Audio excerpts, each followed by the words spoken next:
बिहारी जी की भक्ति की पहली स्तुति है। बहुत ही अद्भुत रचना है। बिहारी जी को गागर में सागर भरने की प्रतिभा से नवाजा गया है।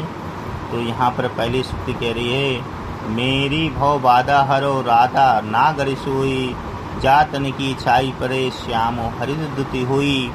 अब इसे सूक्त के बहुत सारे अर्थ बनेंगे, क्योंकि मैंने बताया उनके एक एक शब्दों के अलग अलग भावार्थ बनते हैं।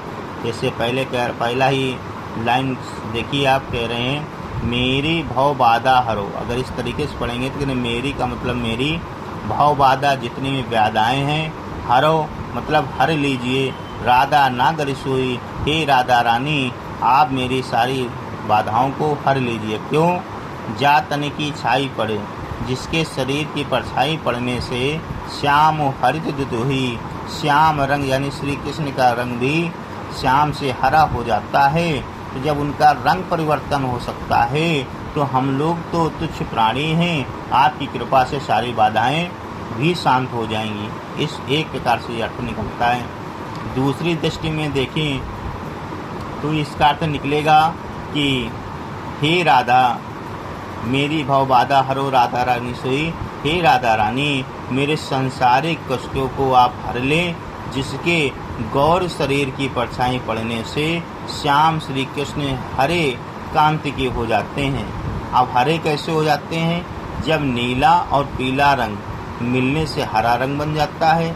इस कारण से श्री कृष्ण जो हैं, श्री कृष्ण के नीले शरीर पर राधा रानी के पीले वस्त्रों की परछाई जब पड़ती है, पीला गौर शरीर की परछाई पड़ने से श्री कृष्ण हरे हो जाते हैं। वो स्वाभाविक है हरा होना, क्योंकि नीला और पीला मिलके हरा बनता है। दूसरा भावार्थ क्या निकल सकता है? इससे दूसरा भावार्थ निकल सकता है कि हे राधा मेरे संसारिक दुखों को हर लें, जिससे शरीर की परछाई पड़ने से श्री कृष्ण की कांति भी फीकी पड़ जाती है।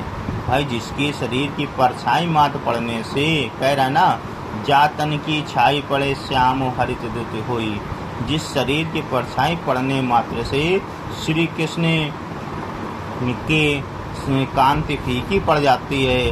अर्थात कहने का मतलब है राधा रानी का शरीर इतना सुंदर है कि श्री कृष्ण की सुंदरता उनके सामने, उनकी परछाई के सामने तुच्छ प्रतीत होती है।